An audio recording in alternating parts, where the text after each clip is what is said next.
հարգելի հետևողներ, կզրուցենք նաև Ավետիք Չալաբյանի հետ։ Պարոն Չալաբյան, ինչի մասին է այս գործը եւ ինչ նպատակ է հետապնդում գործող իշխանությունները, ով կնայք ուղղակի։ Բարև ձեզ, նախ ուզում եմ շնորհակալություն հայտնել եւ ձեզ, որ լուսաբանում եք այս ամբողջ գործընթացը, եւ նաեւ այստեղ հավաքված բոլոր քաղաքացիներին, որոնք այստեղ եկել են իրենց քաղաքացիական պարտքը կատարելու, որովհետեւ մենք ականատես ենք լինում մեր պետությունում բռնապետություն հաստատելու բացահայտ փորձի։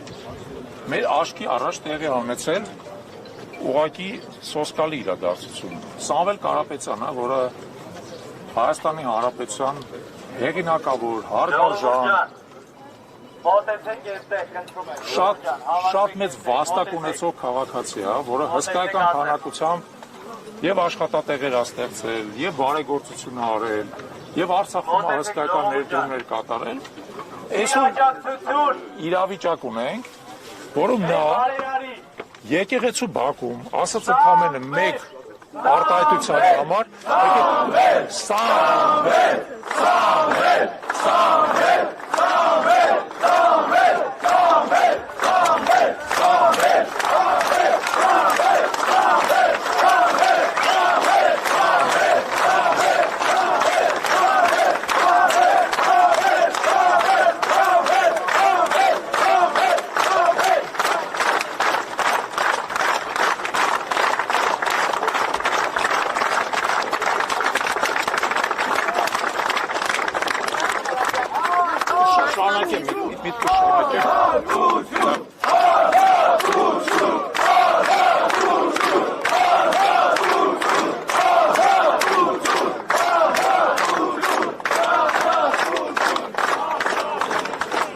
Դուք տեսել եք, որ մարդը ընդամենը խոսք ասել եկեղեցու բակում։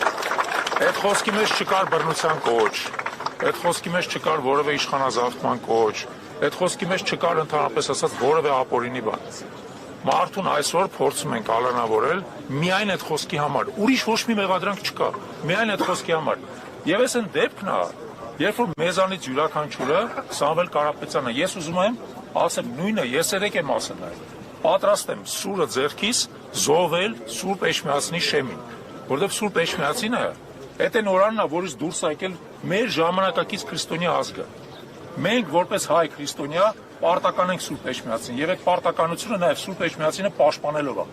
Սամվել Կարապետյանը պաշտպանել է Սուրբ Էջմիածինը։ Եվ մեզ այն յուրաքանչյուր այստեղ հավաքվածներից համոզված են, որ պատրաստ է պաշտպանել Սուրբ Էջմիածինը եւ պաշտպանել ոչ թե պետությունից, այլ պաշտպանել օտարի թշնամու կամակատարներից, որոնք զավթել են մեր պետությունը։ Իրանք այսօր չպետք է փորձեն մեզ ներկայացնել, որ սա պետության եւ եկեղեցու հակադրությունն է, ոչ դա այդպես չի։ Դա թշնամական պետությունների, Թուրքիայի եւ Ադրբեջանի եւ հայ ազգի հակադրությունն է։ Ներկայացված տվյալ դեպքում հայ առաքելական եկեղեցու, որով մեր ազգի առանցքային ինստիտուցիոնալ կառույցն է։ Այսօր դա տեղի ունենում եւ պատահական չի, որ ստեղ մենք տեսնում ենք բազմահազար քաղաքացիների, որոնք իրենց սրտի կանչով, իրենց զգացողությամբ հասկացել են, թե ում կողմը այսօր պետքա լինել։ Ում կողմը պետքա լինել։ Եվ ես ուզում եմ, որ նորից շնորհակալություն հայտնենք բոլոր այն մարդկանց, որոնք այսօր այստեղ են, հասկանալով, որ այսօր այստեղ պետքա լինեն, պաշտպանեն մեր ինքնությունը, մեր եկեղեցին եւ ի վերջո նաեւ հենց մեր պետությունը։ Շնորհակալություն։